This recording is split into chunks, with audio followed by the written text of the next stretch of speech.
each of us have a minute to speaking. Without further ado, let's welcome first speaker from Affirmative to start this debate. Here. So if everyone's ready, then I'll start now. This House calls for the recognition of artificial intelligence as legal persons with rights and responsibilities, including the right to property and the obligation to pay taxes. The context that we define artificial intelligence is that it has no illegal owner and are legal humans who comply to law. Characterization. To determine whether artificial intelligence should undertake the same responsibility of that of humans, we must first define the nature of AI. Our definition of AI, strong AI, separates itself from weak AI such as ChatGPT. We define strong AI as artificial intelligence eligible enough to pass a Turing test and convince a human that the machine is human, indicating that it could think for itself, and that will be proven to be self-conscious and have basic human rights and have capacity for civil conduct. Under several reasons shall we give artificial intelligence the right stated in this motion. First is taxing artificial intelligence. A is breaking even. As individuals with full capacity for civil conduct, artificial intelligence is bound to make mistakes. According to the World Economic Forum in 2018, OpenAI found that the amount of computational power used to train the largest AI models has doubled 3.4 months since 2012. The San Francisco-based for-profit AI research lab has now added new data to its analysis. This shows how the post-2012 doubling compares with historical doubling since the beginning of the field. From 1959 to 2012, the amount of power used doubled every 2 years, tracking Moore's law. Sophia 2022 observes that this amount of computing power used to train cutting-edge AI systems has been doubling every 6 months over the past decade. This means that the resources used in artificial intelligence today are doubling at the rate 7 times faster than before. Considering the vast number of resources that we have invested into artificial intelligence, it will be reasonable for us to entreat for payback. Thus, it will be fair-minded for us to collect tax from them. Even though it could be argued that productivity of artificial intelligence would break even, if the opposition cannot grant a sustained growth brought by artificial intelligence, their arguments will be based on mere assertion. The proposition is the best. Yes. What is the inherent difference from companies paying the amount of batteries and AI paying the batteries? Okay, so what we're trying to state now is that artificial intelligence, we already invested a lot to artificial intelligence, right? And we cannot guarantee like sustained growth from the future. So right now what we're trying to do is to guarantee we're guaranteeing for it to break even, because nobody knows what's going to happen in the future if the development of artificial intelligence would guarantee its growth and productivity to get back all the things we have invested in already. So that is the difference. The difference is that if we're not going to break even, then we're going to lose money. Moving on, impact two is transparency and accountability.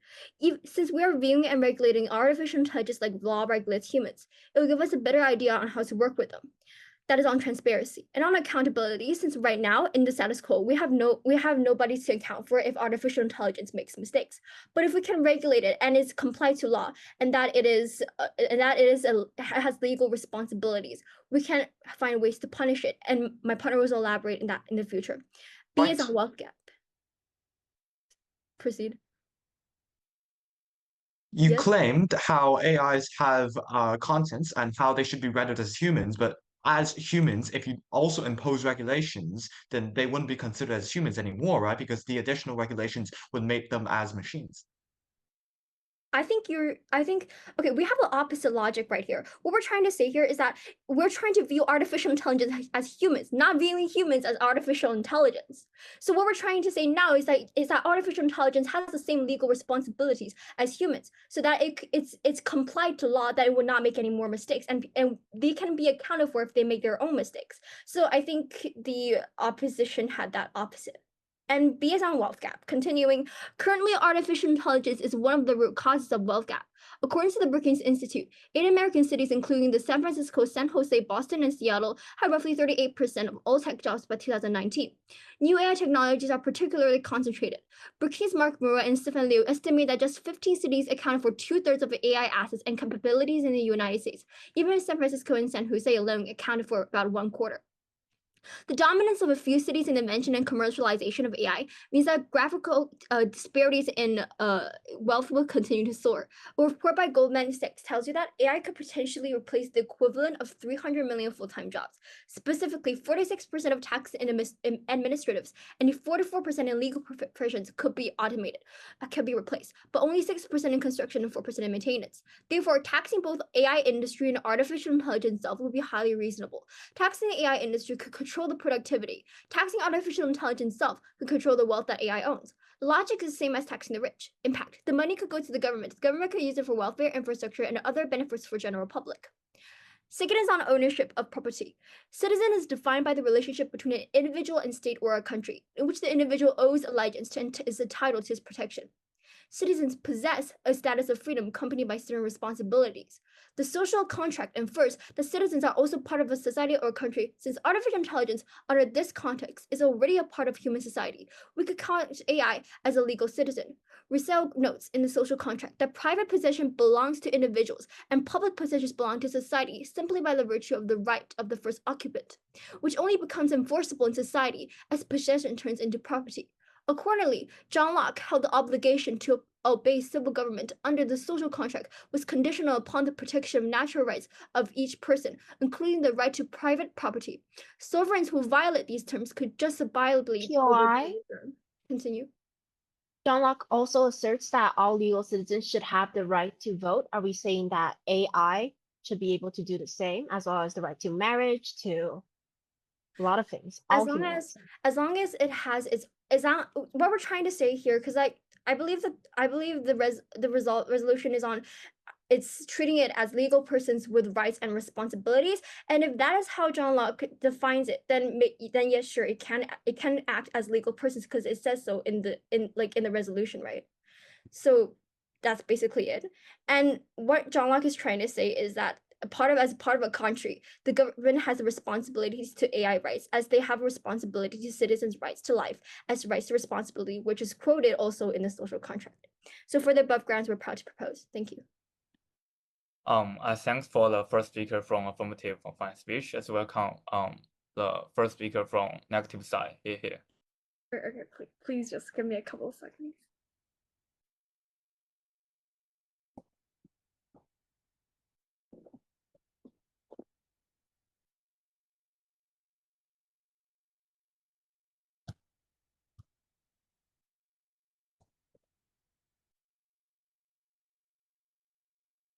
Okay. Are we gonna have a grace period of 15 seconds? Or is it just 8 minutes and cut short? I think it's 8 minutes and 15 seconds. So you totally have more time than 8 minutes. Okay, cool. Thanks so much. All right, so when everyone's ready, my time starts now. Starting with some rebuttals on the top of my speech, and then I'll go into my setup, and then I'll end up with my own substantives. First, let us actually look at what the Prime Minister comes and tells us, right? She tells us a couple of things.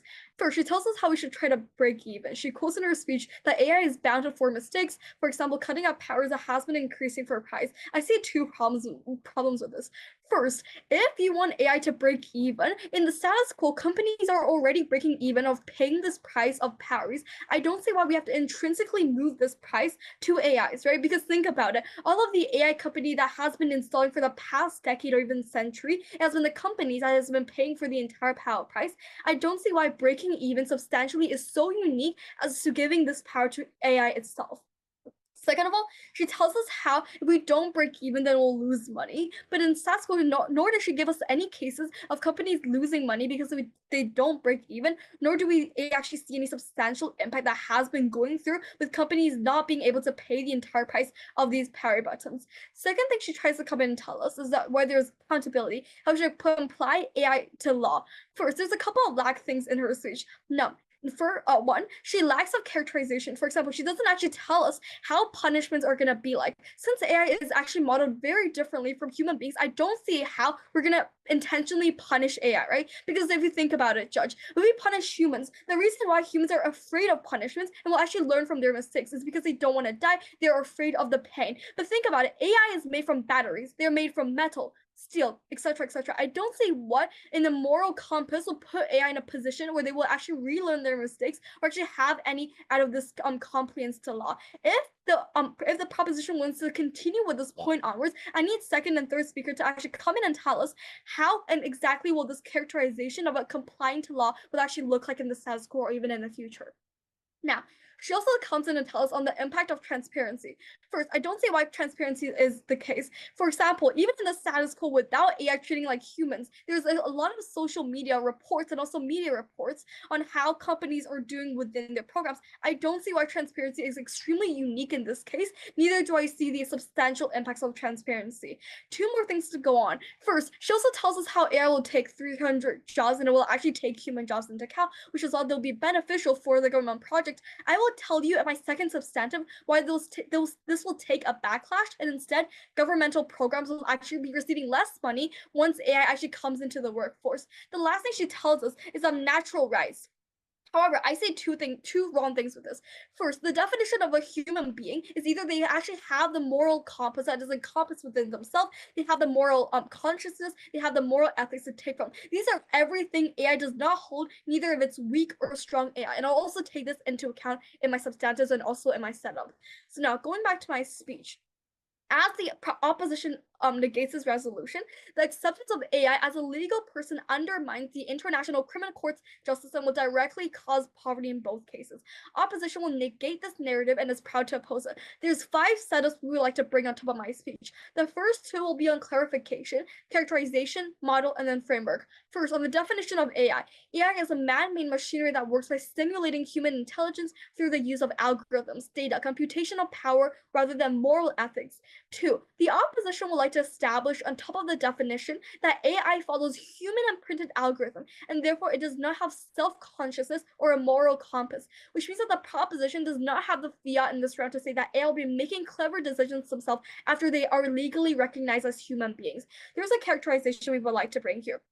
First, many wealthy nations where AI technology is widely used will be recognized AI as legal people. Since legal rights and obligations have no place in AI, since the corporations that provide these technology should still be and have already been held accountable for the last decade for any abnormalities in intelligence. Since AI is not connected to people who are liable for their actions, they will not face any repercussions even if they break the law.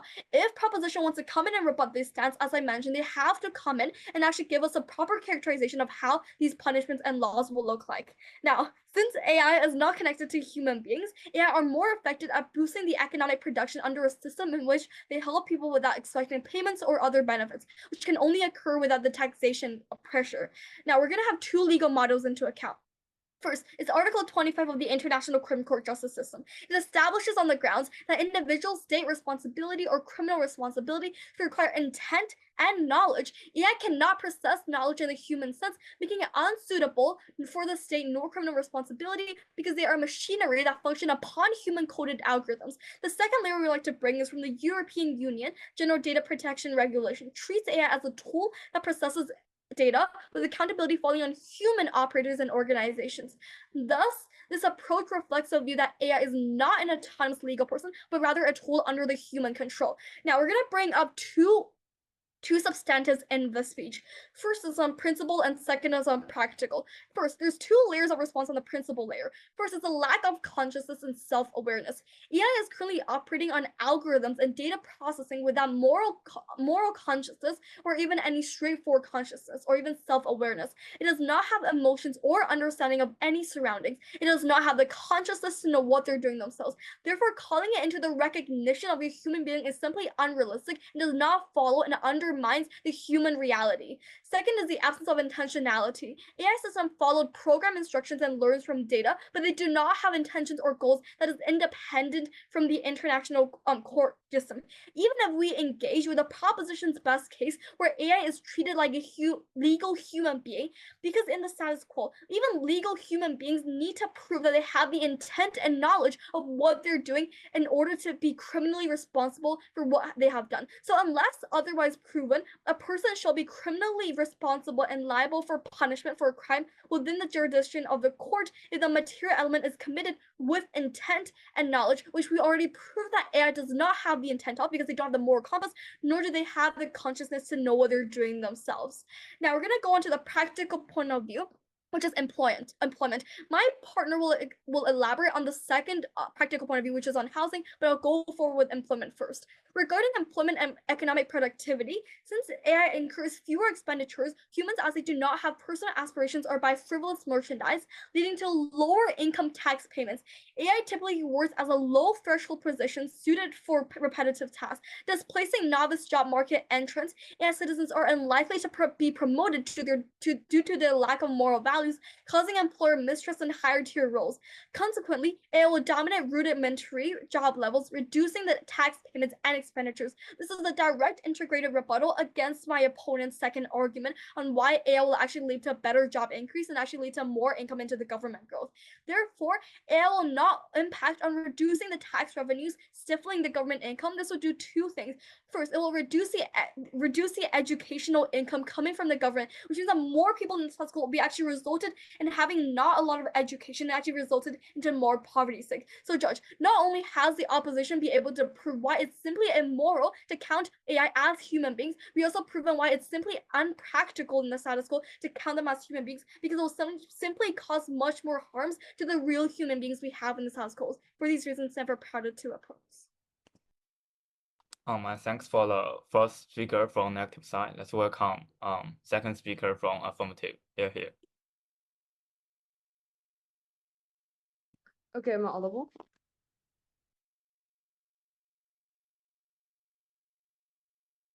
Okay, I assume I'm audible. Wait a sec, I just time myself. Yes. Okay, just POI verbally interrupt me. Okay, so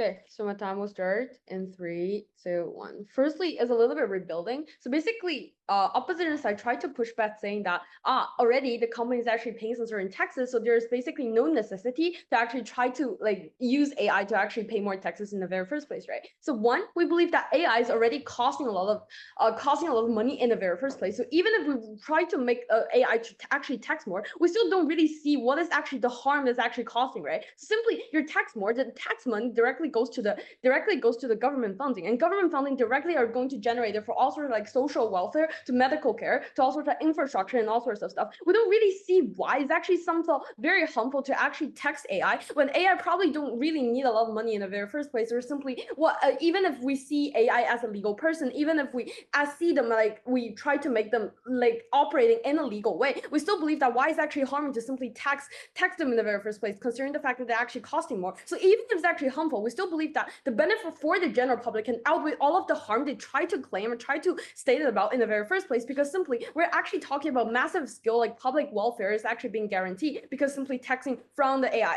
in the very first place. Secondly, in terms of transparency, right? We believe that on our side of the house, there are going to be better transparency. So oppositions try to push back by saying that there will be social welfare, social media that try to already report AI operations and all sorts of stuff. We are telling you that social media simply is actually not enough, right? So we believe that on our side of the house, if we see AI as a legal person, actually means that we'll have this kind of evaluation system going to assess what is actually they're operating about, or simply going to assess AI, whether they have some sort of income or simply have some sort of output in the very first place, right? We believe that this will apparently going to increase with the transparency in terms of the AI research. POI? Okay, what is POI? If we tax AI, we get a portion of their quote income. But if we don't give AI the right to own money, as in the status quo, we get 100% of their productivity. So isn't that better on our side? I feel like if AI, they can potentially earn income, the income eventually going to go to the pocket of the company, right? So therefore, on our side of the house, if you're actually going to tax it, it's simply going to tax it, make this money. Part of it actually goes to the government in the very first place. And therefore, a government can actually use this kind of money to either generate it to the whole general public, because it's not only about how only the AI tech company that actually making money. We believe that on our side of the house, it's better because simply these money generated and these productivity generated by AI can actually have a share towards the general public directly, efficiently, and on our side we can actually achieve in that kind of place. For on your side of house, this kind of productivity and all this kind of benefit, probably potentially the huge proportion is actually going to the companies, to the like big companies in the very first place. So moving on, we believe that in terms of this kind of transparency, the social media is simply not going to be enough. On our side, we can increase the transparency in terms of like AI research. It looks like social media is not going to be enough. Number one is simply information asymmetry, because therefore in social media you can never actually upload a very clear information about what is that AI research actually about, right? And secondly is like information overload in nature that's actually happening in social media. So therefore on our side of house, intrinsically speaking, on their side you simply only have social media pushback. I duly know that social media is not mutually exclusive. On our side of house, that with this kind of actually we have another set of systems to simply assess them as a legal person. So therefore transparency is simply going to be increased in terms of like why it's actually important, because simply AI research are actually using and costing a lot of money in the very first place. So therefore this transparency is actually very important. Moving on, they all talk about how it's actually going to harm human beings, which is extremely absurd, but they never potentially draw what kind of harm is actually causing. Is actually you're actually like seeing AI as a human beings. The only thing they say that is like undermining human beings, which is fully unmechanized in the very first place. So moving on, why I believe that it's necessary to actually see AI as a person, right? So basically the context goes like one, Point. AI what? On that regard, Okay, so POI, go on. what are your metrics for a human being? Okay, let's just go by that. Probably like after my mechanism, you're going to have like thorough understanding towards that questions, right? So how will AI actually be developed into? One, they're actually having a huge amount of database in the very first place. They have the extremely fast speed in terms of processing all sort of database. They have extremely fast pace in terms of learning and evolving. These fast paces, which every human beings they can actually not achieve in the very first place. What does it look like? It looks like they're like super intelligent AI will be emerged in the market. It looks like nowadays, like I don't know which company, I think it's OpenAI company, they're like secretly are actually investing on like general AI as well. So therefore, potentially in the future, AI will have this kind of cognitive capabilities, which probably human beings can never attract to, because simply human beings' brains doesn't really process with this kind of fast speed of processing data, learning data, evolving data in the very first place, right? Ultimately, they will have this kind of autonomous decision making in the very first place. So basically, what will actually happen? Because simply we're talking about advanced machine learning. They're actually doing deep learning, which the majority of human beings are actually not doing it. They're actually doing transfer learning as well, which they hold this kind of huge amount of database. So basically, what is actually the takeaway? The takeaway is like, number one, they probably are going to go out of control in the very first place. Secondly, even it's not going to out of control, the future of AI is still really unknown. Thirdly, it looks like there are a lot of like human operations or human usage in terms of AI. One, in terms of like you putting them into the workforce, you put them into automation, increase productivity. It also looks like a lot of like new AI industry are having this kind of potentially new industry and new economic growth. It looks like there's a necessity for the needs for this kind of legal framework really look like. So therefore, especially when I directly talk about AI potentially can go out of control, and opposition can never say that, they're actually unconscious. Yeah, they probably can be unconscious today. They probably will not be unconscious tomorrow, right? Because simply they have this kind of massive amounts of database in there, and there are massive amount of like fast speed like processing and all sorts of stuff, which is actually unknown, which is probably potentially is out of human control, because simply human doesn't really have that capability. So in terms of, okay. So even if you take your best stance, saying that they are like conscious in some random reasons, can you prove that the legal requirements or the legal punishments will actually either make them relearn or you're going to directly execute them? Okay, number one, we're telling you that AI can actually learn better than human beings in the very first place. It looks like you actually can setting metric towards them, which is probably the law can actually do. Secondly, we're directly telling you what is the characterizations of this really look like, right? It really look like if we're going to punish them, we probably just simply like shut down their like chips or whatever, just simply like have some sort of like punishment on the technological speaking. I'm not learning AI, so I cannot really tell you, but just simply see them as a legal person. It looks like they're going to be accountable for a lot of things, which is very important in terms of they're actually are going to control. So basically, I'm going to talk about counterfactual cannot work, right? So basically, it's actually protective time. So basically, the counterfactual cannot work. It looks like one, nowadays, even if you try to punish with human operators, why is actually not working, right? One, because a lot of like operations probably is actually hard to trace. It's human actually using AI doing wrong stuff is really hard to control, really hard to trace as well. Secondly, if human operations that actually using AI doing wrong stuff, usually is the one have huge amount of assets like legal resources and probably illegal resources, and nowadays actually lacking legal framework as well. So therefore, the counterfactual opposition side in terms of like if AI potentially do something else control and should be taken accountable. It's unclear why on their side of the house we'll have this kind of counterballs being actually taken down. Moving on. Lastly, we believe that this is an incentive. We believe that lastly is actually good for for AI innovations, right? So basically, more likely on our side of the house, there will be more incentives for investors to actually invest money. What does it look like? It looks like number one, we have a new set of legal framework directly on on AI. I see them as a human beings in the very first place. So even if we see them as a human beings, you're not going to directly fully use what legal framework already look like, but there will be a new legal framework in the very first place. There will potentially be new business and economic growth, and therefore there actually are certainty and stability in the area. So therefore, this kind of certainty and stability will actually invest more investors to invest money in the very first place. Based on that, proud to propose. Thanks for the second speaker from affirmative. Let's welcome second speaker from negative. Here. So in my speech, I'll be first doing my extension, and then I'm going to frontline and refute the points brought by the DPM. So let me first extend on some impacts here. I'm going to extend on how housing is also an extreme problem that is incurred as a result of AIs and being considered as humans, right? As that Cecilia has mentioned, right, that these AIs, again, that if they do go into the workplace, that even if they actually can go into the workplace, Judge, that even if you don't buy a point, we tell you that as a result, human taxpayers will actually be charged higher. Why is that? Because, again, in employment and economic productivity, AI incurs fewer expenditures, which means that it spends less money, but at the same time, with competing with these novice job seekers, they have a resounding advantage because they're AI, right? They can do things faster. They have more efficacy. Therefore, they will replace the large majority of the percentage of job seekers who are novice job seekers. This means that our opponents directly stifle those who are trying to seek jobs in the first 3 years of job seeking, right? Second, we tell you that these AIs, that even if they are considered as humans, we believe that, first of all, they will not be trusted by these businesses because our opponents directly tells us why. Why? Because, again, that these human programmers, these human operators are hard to control. Therefore, these top businesses will not select these AIs for higher tier occupations. This means that these AIs will be crumbled into lower tier occupations, the occupations in which humans need, in which most humans can't afford to be in, right? Therefore, our opponents directly stifles and abates and just eradicates those who are trying to seek jobs in the first place in their first 3 years. Josh, think about the detrimental impact. They are killing tens of thousands of people a day because they can't put food on the table, because they can't make a living, because they struggle to stay afloat.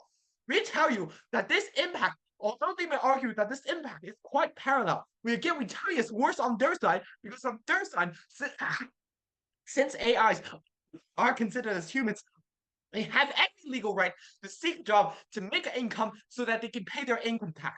But if they don't, guess what? Because they are in, again, these lower tier occupations, that they won't be paying the full tax. This means that, number one, governmental income is going to be lowered. Second of all, if governmental income is going to be lowered as a result, we are going to have more taxpayers, human taxpayers, alive human taxpayers, pay more money on their side of the world. Think about this impact, Judge, that if these human taxpayers are charged higher than ever, and this means that the government will vastly accelerate its tax percentages. As citizens make less revenue, most of the population will encounter bankruptcy or desperately endeavor to stay afloat. This annihilates the economy, creating more impoverished individuals. Judge, on their side, we tell you it's right vicious cycle is perpetuated because people can't make money as a result of AIs, that they are, again, occupying these lower tier occupations which most people depend on to survive.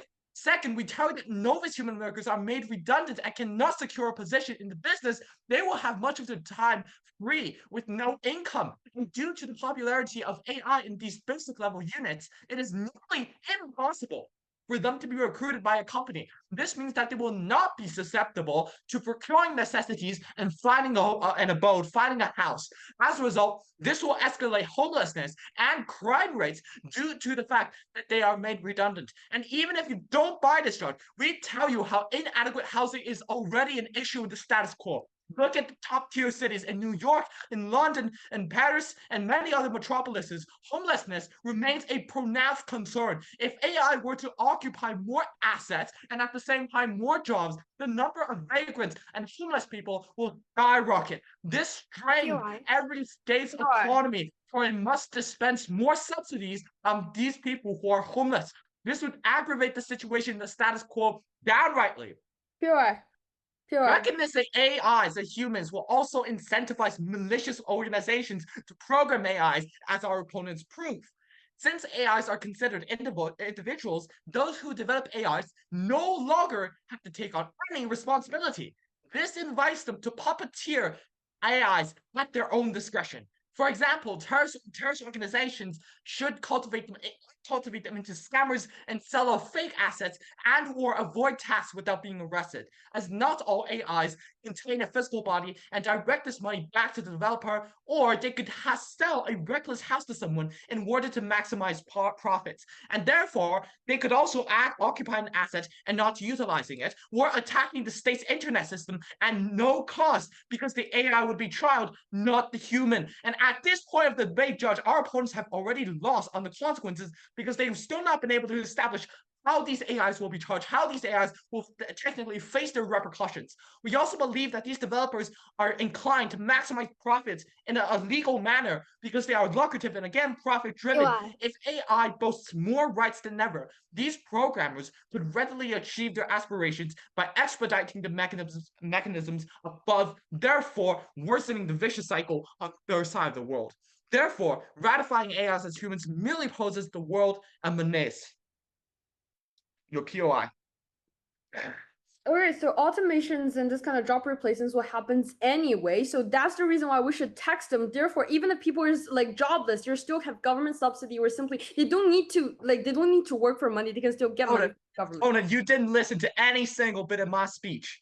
Did you hear what I said when I said when the government is going to give subsidies, what will happen? Did you hear when I said that these AIs could be aggravated because more AIs we program, more AIs that become humans, that these lower tier occupations will be taken by the AIs, and that these people, the novice job seekers, those that just came out of college and university, will be made redundant directly. This is not simultaneous on both sides. This is only worse on your side because AIs on your side of the world can't find a job and that they won't be replaced because they are humans. And on our side of the world, this won't be as severe because AIs are considered tools. They are free. They are free of charge. ChatGPT 4.0 right now is free of charge. On your side, they will be making all of the government's money. They will be making all the human taxpayers' money. They will be making all the money that people try to make in order to put food on the table, in order to take a family out to a vacation,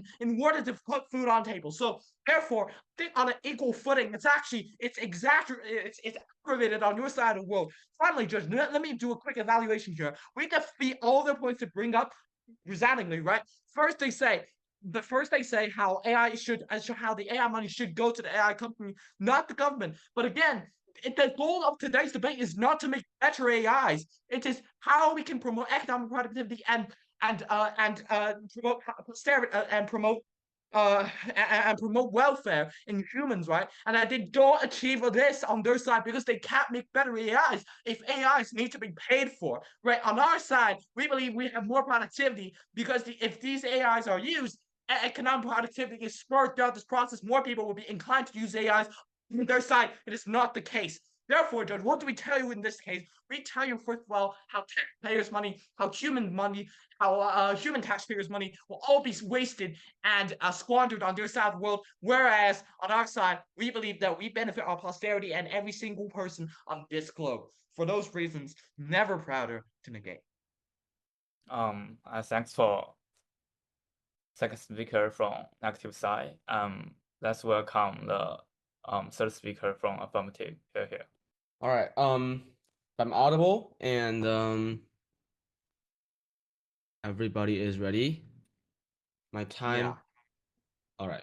My time can start now. So our opponents are framing this debate as if we're letting every single bit of artificial intelligence that ever has been built go into the job market and take people's jobs away as much as they like. The thing is, this is already very clear in our characterization that we define strong AI, which can be defined as human beings in the first place, as artificial intelligence eligible enough to pass the Turing test and convince a human that a machine is a human, indicating that it could think for itself. Then it would be proven to be of self-consciousness, and then it would have basic human rights. It's not every single bit of AI that's going to simply go into the job market and, as our opponents say, take away people's houses without any reason. The thing is, only those AI, very, very minority, small part of AI that is able to pass the Turing test, that is able to prove its self-consciousness and prove that it could think for itself and make decision-making, as their opponents say in their first speech about how crimes need to crimes, you have to determine crimes based on consciousness. Only these that are eligible of these conditions can be seen as human beings on our side, right? Therefore, it's complete. This piece of categorization just simply solves the big problem that their first speaker and second speaker is talking about. POI, Yes. can you name one AI in the status quo that can pass the Turing test? There is, the thing is, we're not talking about a status quo, right? Because AI is a very AI technology is developing at a very rapid speed. If you want to look at status quo, then sure, there's currently no known AI that can pass the Turing test, but it doesn't matter because we're talking about imagining a world in which there are certain parts of AI that has the eligibility to pass the Turing test and they are eligible to become human beings. And we're discussing we have to because we are the ones advocating that these parts of AI should become human beings because they have the ability, and we frame it that way. Moving on, bit of rebuttals and then also rebels. So our opponents mentioned in their second speech mainly about how AI take away people's jobs, create homelessness, creates crimes, and takes away people's houses. Now, first of all, as I already said, the piece of characterization already solves these things because not all AI is suddenly going to the job market, right? Things, weak AI like ChatGPT, they don't even have a body in the first place. So we don't really see how our opponents are simply saying that AI is simply going to take people's houses away such quickly. And secondly, if you don't buy this, because AI, even if certain AI and certain jobs will be taken away from AI, this probably isn't solved on their side. As long as AI technology is creating more value than human beings, then the employers would be prone to choose AI rather than human beings, right? If human beings us ourselves cannot create more value, unique value than AI, then no matter if AI are eligible for as human beings or not, we will be replaced. Now, secondly, AI actually creates value in itself, and because of the so-called benefits our opponents mentioned, that is certainly the reason why AI takes away people's jobs, like very high productivity. It can work 24/7. It doesn't need to eat, right? It doesn't need to stop for rest, probably. It does simply need to charge itself, or maybe in the future, it will have even more time to work for every single day, and it has a very high productivity because it can process data very fast. We tell you that these characteristics actually makes it create more value, as for example, it creates more job opportunities for the people that may not be as that are not as productive as AI, but they can also get jobs that AI actually creates from the economy, right? Because there's no way AI can take every single bit of the job that in the job market, and as long as human labor will always be in a part of the demand. So as long as AI creates jobs, for instance, AI right now, ChatGPT is creating although it's taking away some parts of the jobs, it's also creating valuable jobs like programmers, and also the company itself, which runs the AIs, also require human labor. And lastly, even by neither of all the rebuttals that are aforementioned, we tell you, as my partner mentioned, even if you can't get a job, the value and the tax that AI generates for the government, can also be given to you as a part of the subsidy or the part of the welfare that is provided to you. And for instance, if AI can create much more value for companies, and this company can also provide taxes, and AI itself can also provide income tax, and therefore governments have more money, and probably some parts of an income can be guaranteed to you as a human being. And if you are for all of these reasons, we believe that their second speaker's speech simply doesn't stand, and we can move on to a bit of a rebuild, right? So what did our opponents mention points to our speech? So first, they tell us how individuals will need intent and knowledge to hold responsibility, and therefore there's no way we can actually punish them. Well, the thing is, as I already mentioned, in the first place, only AI that are eligible will be selected. Now, secondly, if you don't buy this, we tell you that they never characterized how consciousness looks like, and they never characterized what's the so important thing about intended knowledge, right? For example, human beings, we make decisions POI. based on, sorry, later, please. We make decisions based on our experience, right? So if you go somewhere and then you want to make a decision, then you think, have I met the situation before, or what am I gonna do, right? According to maybe you watch a YouTube video and you know, oh, I should do this. AI works the same way, except it has a huge computing capacity and it is really quick in calculation, right? So we don't really see the core difference between decision making based on large data and decision making based on everyday experience. So there's not really that much of a difference between holding responsibility of AI, between AI holding responsibility and human holding responsibility. Yes, POI. Okay, so like first of all, on to like the point about like making a criminal justice system for them. First, there's the rogue AI, which is basically a strong AI machine. This machine has killed a person 2 years ago, has been going through the entire learning system of how to not kill another person again. But earlier this year in January, they killed another person. How are we going to prevent more of these cases? So the thing is, as long if these AI are granted as individuals, they have human responsibility, then they are unique. They're different from other AI. And if they were, for example, if they killed a person, right, intentionally for. Now, the way we're gonna do this is rehabilitate them. AI rehabilitation is only gonna be more effective because, as you said, they are based on program, based on algorithm. Changing the algorithm can be much easier than looking into people's hearts, looking into people's brains, and trying to change their thoughts of actual human criminals, right? The criminal justice system can only be easier and more effective when it comes to AI, and it's actually going to be much more beneficial because, as my partner pointed out, in the counterfactual, it's going to be much worse. It's going to look like on the battlefield, if an AI drone decides to commit some war crime like killing civilians, nobody's going to be actually called accountable. You can't punish the AI because it's not even a human in the first place in the world. You can't punish, like, for example, the surgeon because he didn't commit the crime. He didn't like control the AI to commit any crime, and you can't really like.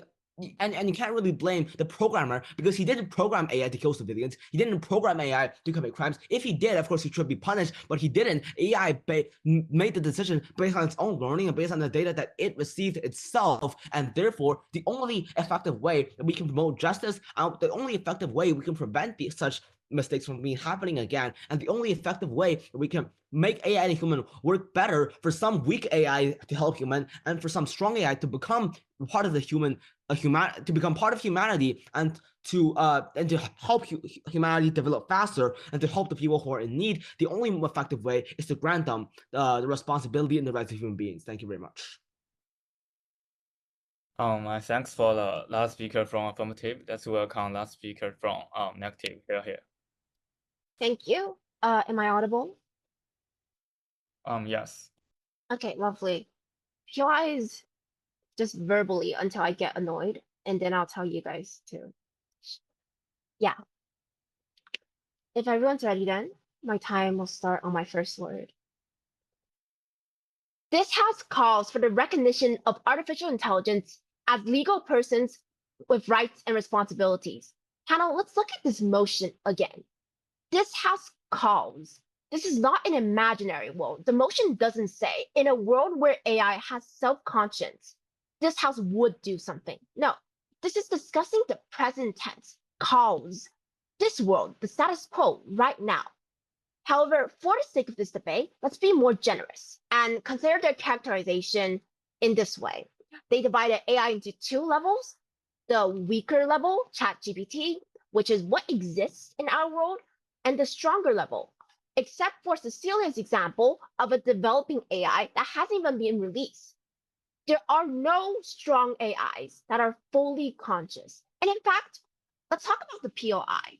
Cecilia's POI about a developing strong AI killing someone. How do we deal with that? Joey responded with, we can reprogram them. Rehabilitation, he called it. And he said it's easier than for humans. Does reprogramming sound like rehabilitation to you? You're not reteaching them. You're reprogramming their brains to limit their behavior. Are they still self-conscious? We don't think that this is the case, right? And we think they're self-contradictory. But let's ignore all that for the sake of this debate. In my speech, I'll tell you why in both types of AI, recognizing them as legal humans is harmful. Now clarify why our arguments apply for both weak AI and strong AI. Let's talk about the main clash in today's debate, which is feasibility, criminal justice system. How are we going to regulate them? Because by legally recognizing AI as humans, and through my POI in Gov's first speech, we've reached consensus that yes, voting rights, rights to marriage, the whole deal will be granted to AI. That means they're subject to the consequences of potentially violating these rights. And so they should be subject to the criminal justice system. But panel, you wouldn't apply human psychology to understanding the mind of an AI. So say if I ask Jacky for book recommendations and the list he provides me full of depressing books, nothing happy, I would be very concerned and I ask him if anything's going on. But now imagine if you typed to ChatGPT and ChatGPT provided you that list. Would you be worried about ChatGPT's mental health? I know it sounds silly because it is, because we know ChatGPT is not depressed, because we know ChatGPT cannot feel depression. Now, if I tell Jacky that theft equals jail, Jacky will associate prison with confinement, bad food, violence, and this punishment will deter him from committing theft and hold him accountable for his action because he feels fear. ChatGPT cannot feel fear, right? Strong AI, they can think for themselves, perhaps, but because they don't have physical bodies, right? And that's the key thing that defines AI and humans, that's completely different. They don't have a nervous system. They can't feel pain. They can't feel emotions. They can't feel punishment. That means they cannot be held accountable. ChatGPT cannot be deterred. Strong AI cannot be deterred. They can't be held accountable for their actions. So this recognizing them as legal humans isn't feasible because things that make us humans don't apply to them. And so the system we built on humans won't apply to them. This doesn't work, Judge. Now, to the second point, on economy. Their main point is, and I know the first speaker and second speaker stressed this a lot, the concept break even. They're saying that if we tax AI, we can take the portion of their income that we tax and put it in the government budget and spend it on, say, welfare, we can spend it on healthcare, all that stuff. We have two confusions about this argument. Firstly, if we maintain the status quo, we don't give AI the right to own property, they don't own income. So the money they generate then is in the company, and we are taxing the company, and we're taxing them. So the money still goes to the government. So that's equivalent. But further, more than that, right? Let's talk about AI productivity. If we tax a portion of the AI supposed income, then we take a portion of it. But if we just don't give AI ownership over that, doesn't that mean we take the 100% into the government budget and we're able to use that then to help more people, to help welfare? I don't get the logic. But secondly, why does the break-even point doesn't work, even if the mechanism makes sense? Because who are we breaking even with, right? They never tell us who's losing the money in the first place that we're trying to get back. They tell us that, yes, so many resources invested in AI, people are investing so much money, returns are slow. So how do we stop this? Because if AI is currently not that developed, how do we expect the resources involved to be that they're able to make more money by taxing the things that are making us lose money? How do we get more profit? I just don't really get their economy point. So why is our point better then? Because we provide you a clear logic on how this would work.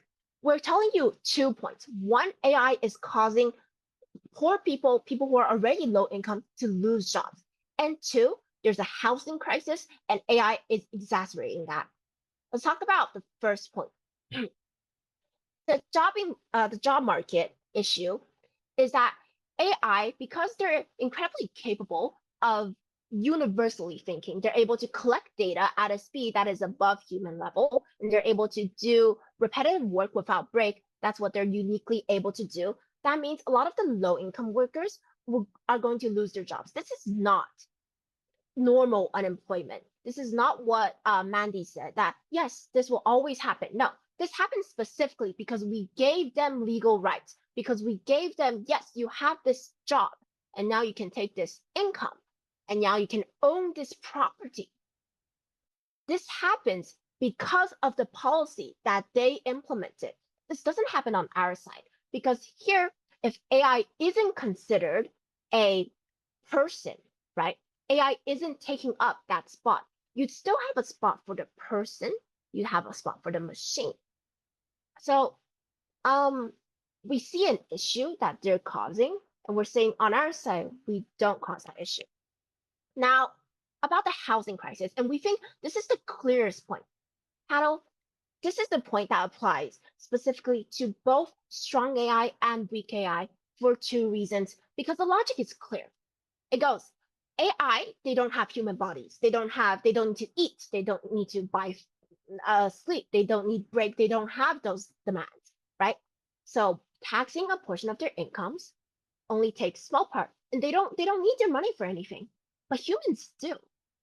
So if so many people are competing in the housing market, humans who need more food, who need to use their money elsewhere, they're at a unique disadvantage because they're uniquely vulnerable.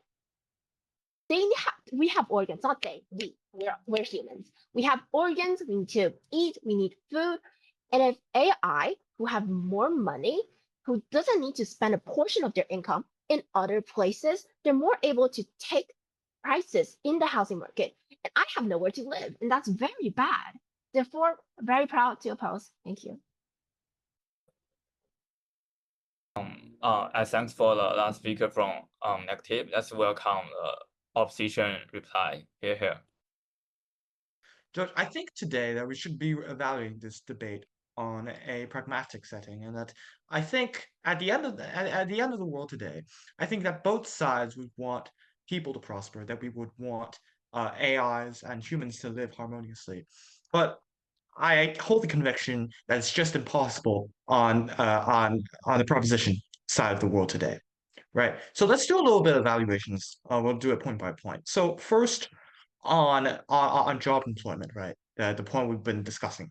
So first, I think that our opponents still have this thought and this ideology of saying how again job replacement is quite parallel. But again, that Maggie clarifies for you how first of all how on our side of the world that at least we would have this position for humans, right? That we would have this position for humans, for AIs, and that they would be equal in some ways, and that we would have both these positions open and vacated. Comparatively, on our opponent's side of the world, right, they don't have this perk because they consider if they consider these AIs as humans, then that means that they would be taking spaces and positions and lower positions and accessible positions out of the job market for those novice job seekers, those who have just graduated from college or undergrad, and that these people who don't have access to jobs are going to starve and that they will become impoverished, right? Again, that we substantiate to you the impact of how this would be causing crime, but most importantly, we tell you how the taxpayers, the human taxpayers who are paying the money will not be reimbursed, that they will be only paying more money. This only creates a vicious cycle, and that we should consider the AIs as tools, that we should consider them as machines, that they are helpful, that they are instrumental, we agree, and that we need to develop them. But I think on our side, that it's also quite significant for us to let those actually make a living and actually make ends meet, to actually put food on the table, right? We also tell you how let's look at the second metric here about how what is actually a human being. I think that this is a practical point our opponents have yet to answer, right? That they don't actually tell you what is a human being, and that on our side, since again that this is a calls for motion, that even if we were to be generous, I don't think our opponents are able to essentially tell us first of all that as machines that they are programmed by others, how are they able to again again, if they have this high standard, this high caliber, this high threshold, how are they going to have AIs that are going to pass? But I think most importantly, that on their side of the world, they don't have the AIs in this world today that are capable of doing so, of passing those calibers, so those high calibers that they have set themselves, right? So therefore, I believe that it's simply not the time yet for us to incorporate AIs into our society as the identity of human beings, but essentially continue developing them as tools for that they will be better suited to assist us and be at our aid when we actually need them, and not grant them too many perks at this current moment. finally, I would like to summarize how on our side of the world finally on the last flash here on again homelessness, that again we tell you that this impact is also aggravated on their side, because again how on our side of the world we have those job seekers who are actually able to go to work, have those people who are actually able to pick up those jobs from college, from undergrad, and again, how by making AIs as humans, even they could make the highest quality AIs, right? First of all, they won't be trusted by the business owners, but second of all, they will be occupying all the slots that the novice job seekers can only access. So therefore, Judge, evaluating both on a cost and benefit analysis, I believe that it's more advisable for you to vote the opposition. Thanks for the opposition reply. Let's welcome the affirmative reply. Here. Hello, I'm audible. Loud and clear. Okay, so I believe there's no POI, so therefore don't need to verbally interrupt me, thank God. So my speech will start